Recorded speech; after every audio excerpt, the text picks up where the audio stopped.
Multi-21, c'est... Yeah, Multi-21. Bonjour à tous et bienvenue dans un nouvel épisode de Multi-21. C'est la review du Grand Prix du Canada. Je suis aujourd'hui en compagnie de Louis Matelin. Comment vas-tu, Louis ? Ça va très bien, Clément. Eh ben écoute, aujourd'hui on est là pour cette review du Grand Prix du Canada et il y a beaucoup de choses à dire, notamment, et on va commencer direct par ça, par ce qui s'est passé entre Vettel et Hamilton, cette pénalité de 5 secondes infligée à Sébastien Vettel pour un retour en piste dangereux. Alors je précise d'emblée que cette pénalité a été précisée par la FIA. Elle a été infligée suite à un second coup de volant de Sébastien Vettel. Après le premier coup de volant, s'il en était resté là, il n'y aurait pas eu de pénalité, mais c'est un second coup de volant pour se rapprocher sur la droite de la piste qui a mené à cette pénalité. Alors pour toi, y avait-il pénalité ? Pour toi, Vettel devait-il gagner ce Grand Prix ? Alors, c'est assez compliqué de répondre. Effectivement, tu as bien fait de le dire. La FIA donc, se base sur cette analyse qui est de dire que Vettel a réussi à revenir sur la piste, avait le volant bien droit, avait récupéré l'adhérence et a remis ensuite un coup de volant pour empêcher Hamilton de passer. Maintenant, donc, c'est vrai que quand on regarde les images à vitesse réelle, c'est très difficile de voir ça. C'est très difficile de se dire que Vettel avait aussi récupéré l'adhérence et a volontairement remis un coup de volant et n'était pas simplement en train d'essayer de contrôler sa voiture, quoi. Donc c'est assez difficile d'avoir cette réflexion-là avec les données que nous avons. Maintenant, il est vrai que la FIA dispose d'autres données, dispose notamment de la télémétrie et dispose aussi, j'ai vu sur certains articles, d'autres caméras qui auraient permis de voir que Vettel, évidemment, se remet bien droit, jette un coup d'œil dans son rétro, voit Hamilton et remet un coup de volant. Maintenant, cette pénalité-là, elle est très sévère parce que il y avait de la place quand même pour Hamilton, il aurait pu passer de l'autre côté, même s'il a été obligé de freiner assez fort.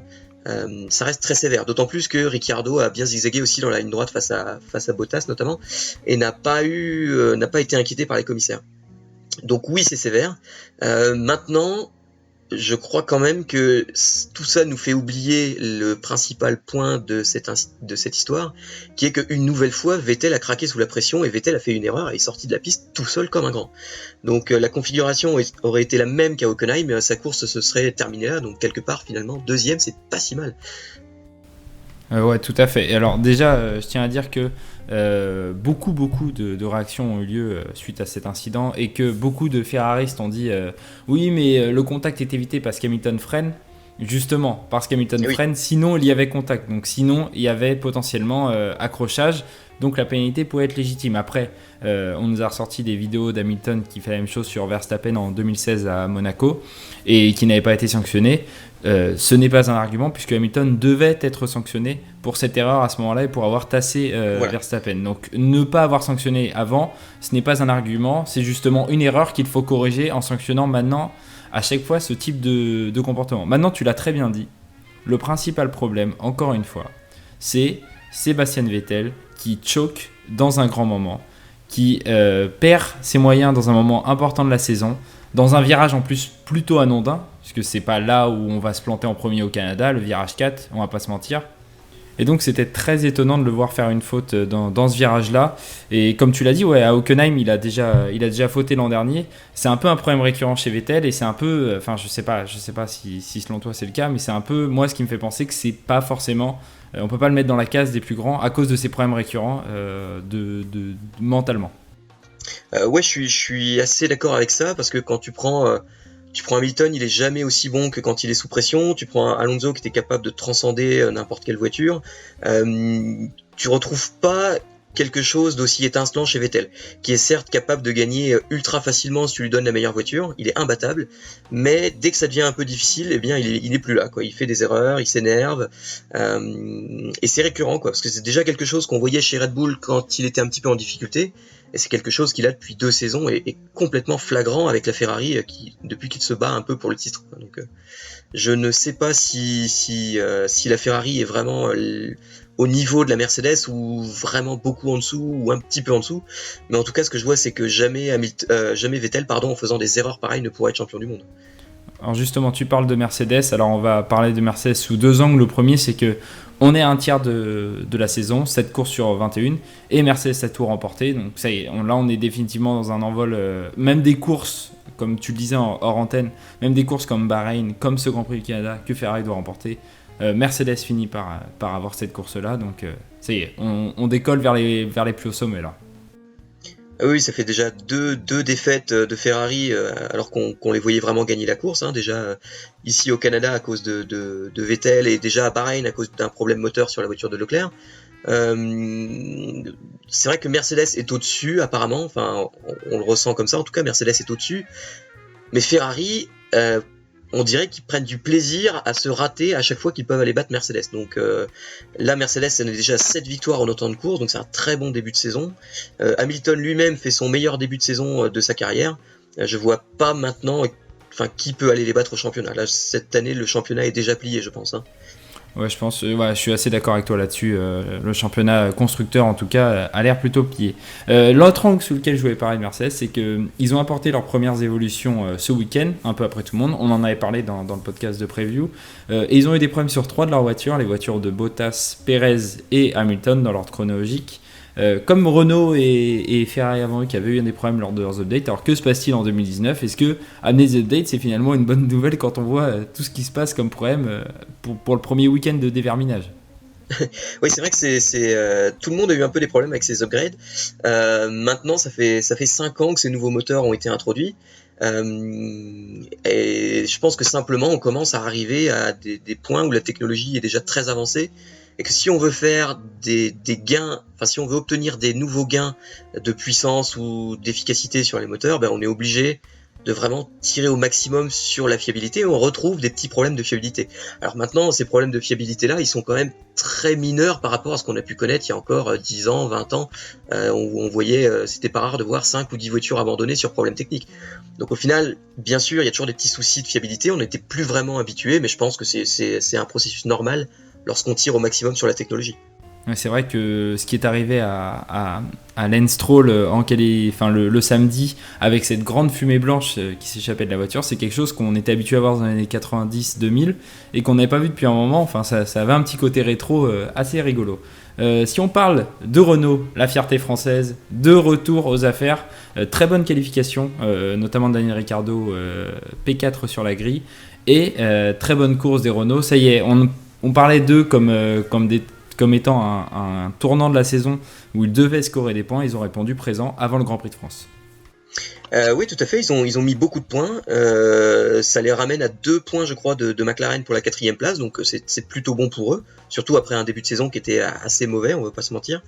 Et puis surtout, je trouve ça intéressant de voir que ça arrive à Montréal, qui est un circuit où le moteur compte beaucoup, et les 2 Renault sont intercalés entre les 2 Red Bull, donc lorsque Red Bull nous dit que le moteur Honda est bien meilleur que le moteur Renault, là j'ai vraiment du mal à y croire quand je vois ça. Ouais, et puis surtout en termes de performance pure, on a l'impression que du côté d'Honda, du côté de Red Bull, c'est plus le package châssis que moteur qui porte l'ensemble, notamment en ligne droite. Il y avait une autre actualité successive à ce week-end, c'est Pirelli, la guerre des pneus, c'est de retour. Tout le monde, notamment Red Bull et Ferrari, veulent revenir aux pneus 2018. Mercedes veut rester sur la pneu 2019. Alors ton avis là-dessus, est-ce une bonne idée ? Est-ce légitime ?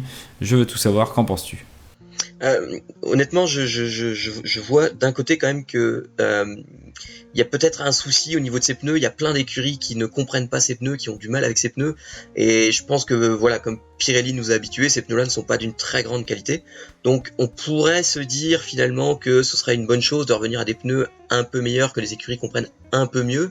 Mais maintenant, les règles pneumatiques, elles étaient les mêmes pour tout le monde. Et Mercedes, une fois de plus, a fait un meilleur boulot que tout le monde. Et c'est tout à fait normal que Mercedes soit opposé à un retour en arrière, puisque comme je l'ai dit, ces pneus-là c'était les mêmes pour tout le monde et Mercedes a bâti un avantage légitime sur ces pneus-là et aujourd'hui on veut leur retirer, donc je comprends parfaitement que Mercedes ne va lui pas revenir en arrière. Et puis une écurie comme Haas avait déclaré comprendre les pneus, alors ça ne s'est pas réalisé ce week-end, mais peut-être que c'était lié par exemple pour Magnussen à son accident en qualification et forcément la voiture était beaucoup moins bonne en course. Et Grosjean apparemment était sur un bon run en qualification, donc peut-être qu'ils ont réussi à comprendre les pneus, mais c'est vrai que c'est un peu compliqué du côté du paddock de comprendre ces pneus. Mercedes y est arrivé, donc pourquoi pas d'autres écuries, notamment les écuries à gros moyens. Elles n'ont qu'à bien bosser. C'est vrai qu'on avait eu un précédent en 2013 où on avait fait un retour aux pneus 2012, mais c'était, et tu l'as très bien dit, pour une raison de sécurité et pas pour une raison technique ou de politique. Si on passe à ce qui nous intéresse, les duels entre coéquipiers. Ah oui. Eh bien écoute, autant te le dire tout de suite, on a connu des week-ends meilleurs puisque tu as un peu plus que la moyenne et je suis médiocre. On a connu des week-ends excellents sur Multi21, mais là, c'était pas très bon. Chez Mercedes, on avait tous les deux pronostiqué Hamilton, forcément. Hamilton est en train de prendre un gros avantage sur Valtteri Bottas, donc pas d'étonnement là-dessus, c'est un point validé. Chez Ferrari, tu as mis Vettel, j'ai mis Leclerc, bravo à toi, c'est Sébastien Vettel qui a remporté son duel. Chez Red Bull, on avait mis tous les deux Max Verstappen et Pierre Gasly en ce moment galère beaucoup, donc Max Verstappen a dominé. Chez McLaren, j'avais mis Lando Norris, tu as mis Carlos Sainz. Eh bien, c'est Carlos Sainz qui s'en est le mieux sorti puisque Norris a dû abandonner. Mais... Ouais. C'est chanceux, mais bon, ça compte quand même. Hein. C'est un point. Un point chanceux est un point, comme en F1. Chez Racing Point, on avait tous les deux mis Sergio Perez. Il ne fallait pas sous-estimer Lance Stroll. Qui finalement s'est bien transcendé à domicile, oui. Exactement, qui pour son Grand Prix à domicile s'en est très bien sorti. Donc félicitations à lui. Il faudrait qu'on fasse plus de points fils à papa pendant la saison. On en avait fait au début de saison. Je pense qu'ils vont être de retour si Lance Stroll nous fait des performances comme ça. Chez As, on avait mis tous les deux Romain Grosjean. Félicitations à Romain Grosjean qui d'ailleurs a vécu un petit incident à domicile cette semaine. Donc force à lui. On pense à lui.